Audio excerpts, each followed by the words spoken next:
Na tentativa de fazer o melhor, muitos pais às vezes acabam estressando os filhos.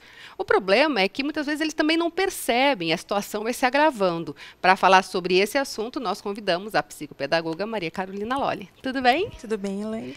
Bom, como é que dá para os pais perceberem que sinais os filhos podem dar de que eles estão estressados, que eles estão numa situação angustiante? Primeiro de tudo, as mudanças no comportamento. Então, uma criança que é bem quieta, que é bem tranquila, de repente começa a apresentar o sono mais agitado, começa a aparecer aquelas birras que a gente costuma ver com algumas crianças. E, além disso, aqueles sintomas psicossomáticos. O que seria isso? Uma dor de cabeça, uma dor na barriga. A dor na barriga é um sintoma muito comum para as crianças que estão assim em nível de estresse elevado. Então, esses sintomas a gente já pode desconfiar que alguma coisa não está acontecendo muito bem na família. Normalmente tem a ver com os pais. Sim, ou a questão do relacionamento entre os pais, ou até mesmo, às vezes o pai trabalha, a mãe trabalha o dia todo, precisa também ocupar a criança, porque não tem com quem deixar, então faz uma agenda muito tumultuada para a criança, né? E isso pode ser, sim, uma situação de estresse. Então, a gente precisa tomar muito cuidado com aquilo que nós oferecemos além do que é o necessário para a criança. O que seria necessário? Então, a criança precisa ir para a escola, ela precisa fazer a tarefa da escola, ela precisa ter um horário para brincar, ela precisa ter os horários das refeições bem regrados, né? Então, e assim, esse horário de brincar, a gente às vezes deixa ele meio de lado, porque a gente pensa que esse horário não é tão importante.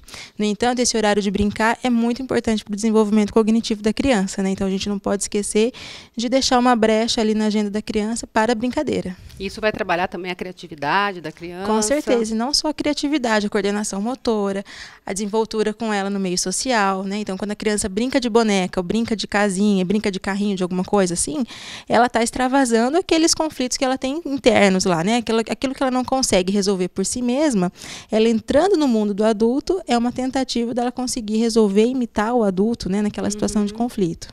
Agora, às vezes a gente pode perceber que a criança se sente culpada por algumas coisas. Isso também é importante, de repente, não levar para a criança? Isso. E assim, a questão da culpa também é importante quando a gente culpa a criança pelo não sucesso na escola, culpa a criança por a nossa rotina. Eu preciso trabalhar mais além da conta porque eu preciso te dar tal coisa. E isso é errado fazer, porque ela vai levar esse estigma de que se tem alguma coisa errada é por conta dela e não por conta de um problema do adulto. Às vezes até brigas entre o casal. Sim, por conta da criança, né? Então, assim, se vai discutir, a gente sempre fala para não discutir na frente da criança, ou se não, para não levar aquilo que está sendo discutido ali para o ambiente da criança. Às vezes os pais se separam e levam aquele conflito que está acontecendo por conta da separação, né? Conflitos familiares, e levam para a vida da criança isso, para a rotina da criança. Isso é errado, né? Então, aquilo que acontece no meio adulto deve ficar no meio adulto, não deve ser levado para a criança. Às vezes tem até uma certa manipulação, a gente já falou sobre alienação parental, né? De tentar manipular a criança contra o outro, né? Isso é errado. Não só um contra o outro, mas contra as pessoas da família do outro, né? E isso é uma coisa ruim também. A criança ela tem o direito de ficar tanto com o pai quanto a mãe, né? E tem o direito de conviver com os familiares de ambos os lados, né? Então a gente não pode forçar com que isso não aconteça, porque a criança precisa, né, dessa convivência. Isso pode criar até traumas na criança. Claro, com certeza. E aquela coisa do diz que me diz que, né? Às vezes as crianças, elas... não gosto de você porque a minha mãe disse para eu não gostar. E isso é uma coisa muito errada, né? A gente está forçando uma personalidade que não é aquela, que não é aquilo que a criança deveria sentir por aquela pessoa. E no caso, por exemplo, de essa coisa de afastar e ficar falando mal do outro, essa coisa de ficar na cabeça da criança, olha, teu pai faz isso, teu pai não dá isso, teu pai ou tua mãe faz isso, tua mãe não dá isso. Isso, a criança não tem que ter acesso a isso em relação às combinações dos adultos? Não, porque isso está no mundo do adulto, né? Porque a criança, se você começa a falar muito isso, seu pai não faz isso, sua mãe não faz isso, dá a impressão que essa pessoa está deixando de fazer certa coisa por conta da criança. Então, ela não tem discernimento ali, isso é certo, isso é errado. Se alguém está falando para você alguma coisa, se está reclamando para você isso, elas entendem como se o problema fosse ela.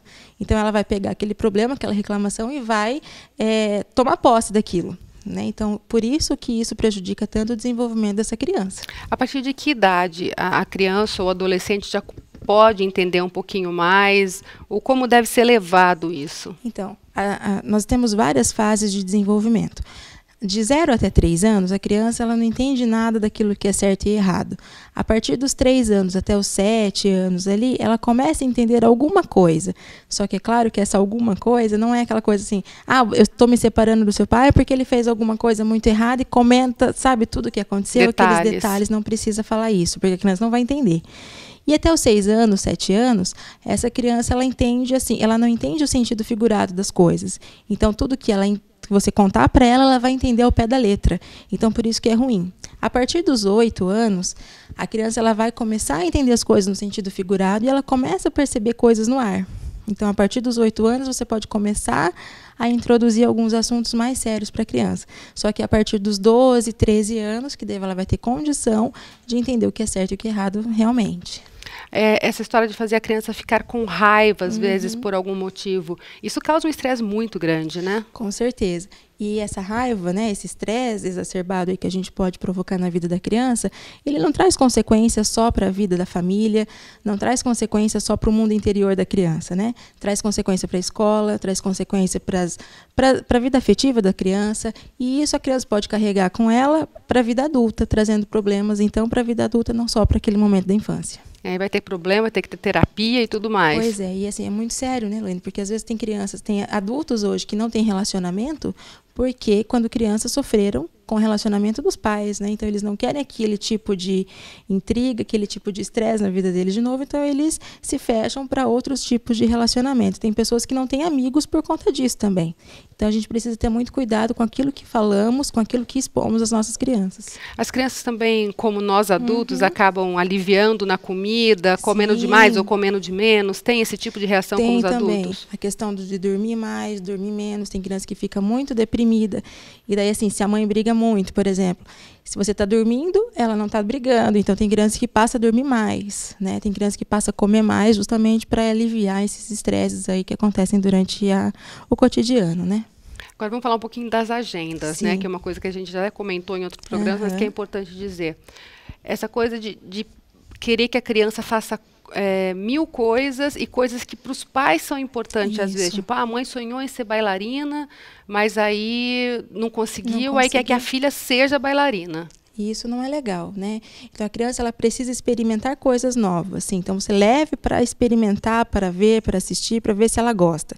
Se fazer parte daquilo que ela almeja para ela, legal, bacana. Agora, se a criança não gosta, não se familiariza com aquilo, se ela não tem coordenação motora para aquilo, não é? Porque tem criança que tem dificuldade, tem criança que tem mais facilidade que outras, né? Até adulto, né? Até adulto tem dificuldade, né? Então a gente não pode forçar uma coisa que não é natural da criança, né? Então tudo no seu tempo, existem fases, né, específicas para cada atividade, então a gente precisa respeitar. E a questão da agenda tumultuada, a questão da rotina, organizar, olha, agora é hora de você estudar, agora é hora da atividade extra, agora é hora de ir para a escola, é fundamental. E assim, conferir se aquilo está sendo feito também, isso, né? Porque às vezes a mãe, né, o responsável deixa essa criança com outra pessoa. E essa outra pessoa não fiscaliza ali os horários, então a criança às vezes deixa de fazer uma tarefa para ficar jogando, deixa de brincar para dormir, entendeu? Então a criança ela precisa ter todas essas atividades. Precisa ter na agenda dela ali um momento para descansar, o momento do brincar, o momento de comer, o momento do banho, porque às vezes faz a rotina da criança e esquece coisas fundamentais. Por exemplo, a hora do banho, a hora do lanche, né? E isso a gente não pode tirar da agenda. Legal, então. Muito obrigada pela sua participação.